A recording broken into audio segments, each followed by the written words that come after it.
ജനങ്ങളുടെ ജീവനും സ്വത്തിനും സംരക്ഷണം നൽകേണ്ടത് പോലീസാണ്. അതുതന്നെയാണ് ഒരു സർക്കാരിൻ്റെ വിജയപരാജയങ്ങൾ വിലയിരുത്തുമ്പോൾ എല്ലാവരും ഗൗരവമായി എടുക്കുന്നു. ഇപ്പോൾ VS അച്യുതാനന്ദൻ മുഖ്യമന്ത്രിയാകുന്നതിന് മുമ്പ് പ്രതിപക്ഷ നേതാവായിരുന്ന കാലത്ത് കേരളത്തിലെ സ്ത്രീ പീഡനങ്ങൾക്കെതിരെയും പരിസ്ഥിതി വിഷയങ്ങളിലും അദ്ദേഹം നടത്തിയ പോരാട്ടങ്ങളാണ് പിന്നീട് VSനെ മുഖ്യമന്ത്രി പദത്തിലേക്ക് എത്തിച്ചത്. അന്ന് മുഖ്യമന്ത്രിയായി അധികാരമേൽക്കുമ്പോൾ VS പറഞ്ഞ ഒരു വാചകമുണ്ട്: പെൺവാണിഭക്കാരെ ഞാൻ കയ്യാമം വെച്ച് നടത്തും, റോഡിലൂടെ നടത്തും എന്നായിരുന്നു VS പറഞ്ഞത്. ആ വാഗ്ദാനം പൂർണ്ണമായി പാലിക്കാൻ കഴിഞ്ഞില്ലെങ്കിലും VSന്റെ ഭരണകാലത്ത് താരതമ്യേന സ്ത്രീപീഡനങ്ങളും പരിസ്ഥിതി കയ്യേറ്റങ്ങളും എല്ലാം തന്നെ കുറവായിരുന്നു. അത് കഴിഞ്ഞ്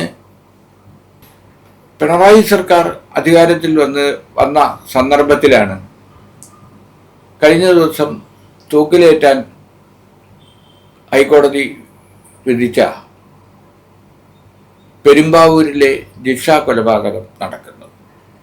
അപ്പം ജിഷ കൊലപാതകം നടന്ന സന്ദർഭത്തിൽ പിണറായി സർക്കാർ വളരെ ഉണർന്ന് പ്രവർത്തിക്കുകയും ADGP ആയിരുന്ന സന്ധ്യയുടെയും SP ആയിരുന്ന ഉണ്ണിരാജയുടെയും നേതൃത്വത്തിൽ പ്രതിയെ പിടികൂടുകയും ഒക്കെ ചെയ്തു.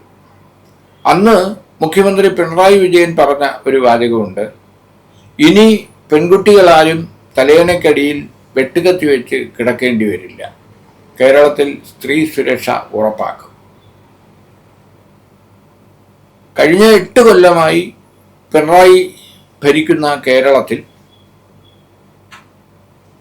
പ്രായപൂർത്തിയാകാത്ത കുട്ടികൾക്ക് നേരെയുള്ള ആക്രമണങ്ങൾ, യുവതികൾക്ക് നേരെയുള്ള ആക്രമണങ്ങൾ, സ്ത്രീധന പീഡനങ്ങൾ, കൊലപാതകങ്ങൾ, ഗുണ്ട ആക്രമണങ്ങൾ, അങ്ങനെ ജനജീവിതത്തെ ബാധിക്കുന്ന തരത്തിൽ ആണ് കാര്യങ്ങൾ മുന്നോട്ട് പോകുന്നത്. ഏറ്റവും ഒടുവിൽ കാഞ്ഞങ്ങാട് ഉറങ്ങിക്കിടന്ന 10 വയസ്സുകാരിയാണ് വീട്ടിൽ നിന്ന് എടുത്തുകൊണ്ടുപോയി ആക്രമിച്ചത്. ആ പ്രതിയെ ഇന്ന് ആന്ധ്രയിൽ നിന്ന് അറസ്റ്റ് ചെയ്തിട്ടുണ്ട്.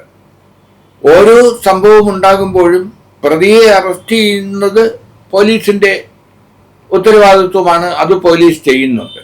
പക്ഷേ ഇത്തരം കുറ്റകൃത്യങ്ങൾ ആവർത്തിക്കാതിരിക്കാനുള്ള നടപടികൾ സ്വീകരിക്കുന്നതിൽ പോലീസ് പരാജയപ്പെടുകയാണ്. ആലുവയിൽ 2 ബാലികമാർ ഇതുപോലെ പീഡനത്തിനിരയായി കൊല്ലപ്പെട്ടു. ഏറ്റവും ഒടുവിൽ തിരുവനന്തപുരത്ത് ഈ വഴിയോരത്ത് കിടന്നുറങ്ങിയിരുന്ന ബാലികയെ എടുത്തുകൊണ്ടുപോയി 1 ദിവസത്തിന് ശേഷമാണ് ആ കുട്ടിയെ കണ്ടെത്തിയത്. അതുപോലെ കോഴിക്കോട് മെഡിക്കൽ കോളേജിൽ ശസ്ത്രക്രിയ കഴിഞ്ഞ് ICUവിൽ കിടന്നിരുന്ന രോഗിയെ ആശുപത്രി ജീവനക്കാരൻ തന്നെ പീഡിപ്പിച്ചു. ആ സംഭവം ഒതുക്കി തീർക്കാനായി, പ്രതികളെ രക്ഷിക്കാനായി സ്ത്രീയെ പ്രലോഭിപ്പിക്കാനും ഭീഷണിപ്പെടുത്താനും ചെന്ന ജീവനക്കാരെ സസ്പെൻഡ് ചെയ്തു. പക്ഷെ അവരെ പിന്നെ തിരിച്ചെടുത്തു.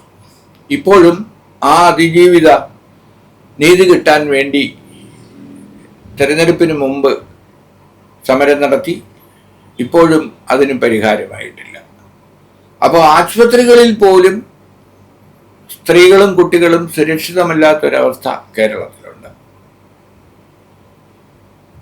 ഇത്തരത്തിലുള്ള ഒരു ഭരണത്തെ എങ്ങനെയാണ് ജനങ്ങൾ വിലയിരുത്തുന്നത് എന്ന് അറിയണമെങ്കിൽ 4-ാം തീയതി വോട്ട് പെട്ടി തുറക്കണം. തീർച്ചയായും പാർലമെന്റ് തെരഞ്ഞെടുപ്പ് വിധി വരുമ്പോൾ അത് സംസ്ഥാന സർക്കാരിൻ്റെയും അതുപോലെ തന്നെ മോദി സർക്കാരിൻ്റെയും വിലയിരുത്തൽ തന്നെ ആയിരിക്കും എന്നാണ് രാഷ്ട്രീയ നിരീക്ഷകർ കരുതുന്നത്. സർക്കാരിനെതിരെയുള്ള ഒരു വിധിയെഴുത്ത് ആകും എന്ന കാര്യത്തിൽ ആർക്കും സംശയമില്ല. അത് കേന്ദ്ര സർക്കാർ ആണോ സംസ്ഥാന സർക്കാരാണോ ജനവിരുദ്ധ കാര്യങ്ങളിൽ മുന്നിൽ നിൽക്കുന്നത് എന്ന് മാത്രമേ അറിയേണ്ടതുള്ളൂ. എന്തായാലും ഇനി ദിവസങ്ങൾ മാത്രമേ ഉള്ളൂ. ജൂൺ 4 വിധി വരുമ്പോൾ തീർച്ചയായും പിണറായി സർക്കാരിനെയും മോദി സർക്കാരിനെയും വിലയിരുത്തിക്കൊണ്ടുള്ള ഒരു ജനവിധിയായിരിക്കും പുറത്തു വരിക.